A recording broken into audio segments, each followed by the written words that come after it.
Jared Polin, FroKnowsPhoto.com, and this is your photo news fix. This fix is brought to you by the FroKnowsPhoto 9th anniversary sale, which means I'm 9 years old. Well, actually, I've been on YouTube now for 9 years. Wow, rub that in my face, why don't you? From now until June 5th, I am running a massive sale on video guides and t-shirts. All 4 of my educational videos are on sale for 41% off when you use the code 9years at checkout. Head on over to FroKnowsPhoto.com/guides to grab yours. Now, if you've been waiting to pick up some I Shoot Raw shirts, now's the time. Head on over to bit.ly/2raw sale. Now, 2 Raw sale is case sensitive to get 2 random I Shoot Raw shirts for only $20 plus shipping. So thank you guys very much for an amazing 8+ years. First up, if you recently bought a Nikon EN-EL15B battery from a Nikon authorized retailer, you might want to double check to see if it's counterfeit. Yes, you did hear that right. Authorized retailers were unknowingly shipping out counterfeit batteries. Oh my God, it's so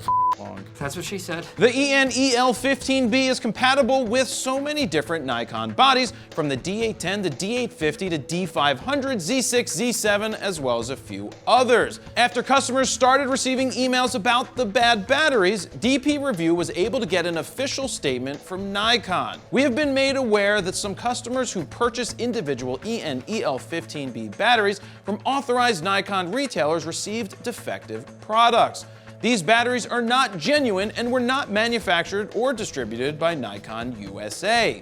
Concerned users can find a guide for determining if the battery they have purchased is a genuine Nikon battery at this link. So what are the signs that you have a bad battery? Well, this is one of them. If your battery looks like this, don't put it in your camera. In all seriousness, 1 is that the battery model is printed on the front of the battery, and 2, on the back, there's different Japanese characters. Gotta catch 'em all! Not that most people in the world would actually know the difference, since we don't read Japanese, and there's also a few other discrepancies. If you purchase a faulty battery from the likes of Adorama or B&H, they will be supplying free replacements. How does something like this happen though? Actually, we have an exclusive video with the person who sold the batteries. Yes, I'm the person who sold the counterfeit batteries to I was like, hey guys, I have authentic batteries for half the price that Nikon's selling them for. Do you want them? They were like, are they authentic? And I was like, yes. The moral of the story, always buy from Nikon authorized resellers and you will never run into this issue. Oh. Never mind. Next up, if you're one of my Canadian viewers, let me start this story off by saying, sorry. We all know Canadians are nice, caring, and love their Molson Ice, but we also know they are thoughtful. So how do we know this? Because the fine people at John Lesage International Airport have cut photo holes in their chain link fences to allow photographers to get better photos. The airport met up with plane spotting group YQB Aviation to help select the best 10 locations for capturing photos. Hey Steven, I wonder what that meeting sounded like. Hey YQB, it's John Lesage Airport, eh? We'd like to make some photo holes in our fences. Would that make you happy? You know, kind of like at a hockey game. You know how they have photo holes? They cut a hole and you could like stick your lens through there and get clearer pictures?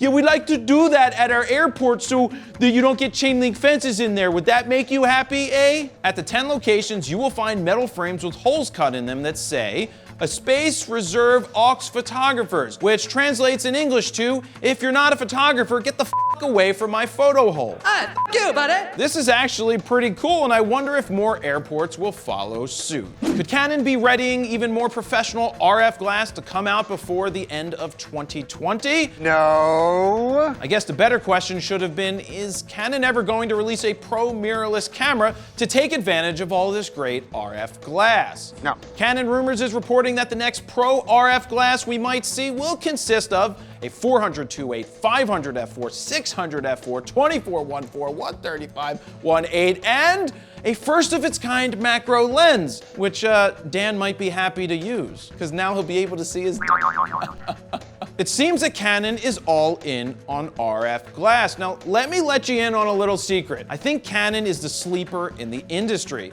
I think they will come out with a few revolutionary pro bodies that are going to blow people's minds. You just blew my mind. Now, if these new lenses all come before 2020 along with some pro bodies, Canon shooters will be mighty happy. So what do you think? Do you agree? No. And finally, Fuji has unleashed a 102 megapixel medium format mirrorless camera called the GFX 100. Fuji says this monster camera is a game changer in digital camera technology and capability. Wow. I kind of believe them too. At the heart of this camera is a 102 megapixel backside illuminated CMOS sensor that measures 55 millimeters diagonally. Now on the other side, 35 millimeter full frame sensors are roughly 43 millimeters diagonally. That means this new sensor has 1.7 times the surface area. The native ISO is 100 to 12,800 expandable all the way up to 102,400. It also shoots at 5 frames a second, which is pretty awesome for a medium format camera with so many megapixels. This camera offers up to 5.5 stops of in-body stabilization and is now the first camera with a sensor larger than full frame to do so. There's a hybrid phase detection AF system that uses 3.76 million pixels that cover almost the entire frame, which means you can move your focus points to pretty much anywhere you'd like. Fuji said this about the new AF. Near perfect autofocus performance with speed and accuracy is now a reality for photographers needing optimum performance in subject tracking, face/eye detection, and low contrast environments. So with a massive sensor comes massive responsibility, or actually a massive body, right? Not exactly. The GFX 100 is pretty similar size-wise to the Nikon D5 and Canon 1DX Mark II, but weighs only 3 pounds with 2 batteries, 2 cards, and an ELF?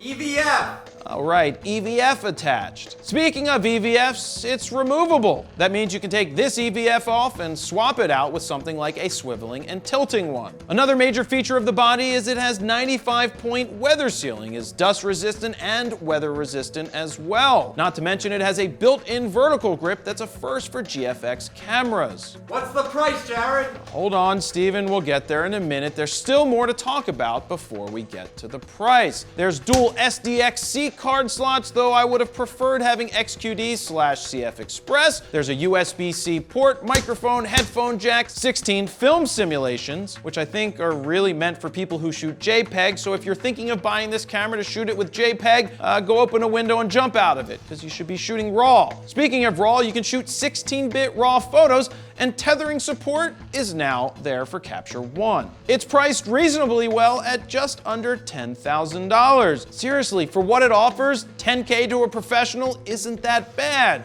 You know, especially if you're making money as a professional photographer. Unlike you! It's not true, Steven. It's not true. Though you will need to add a bunch of glass as well, so you're probably looking at dropping $20,000 to $25,000 when you add a few lenses. This camera will be available starting June 27th, 2019. Will any of you crop sensor loving Fuji shooters be ordering one? No. I didn't think so. And there you have it. That's your photo news fix this time around. To check out the last fix, go ahead and click on the screen right here. Don't forget to like, share, comment, and subscribe. And that's where we'll leave it.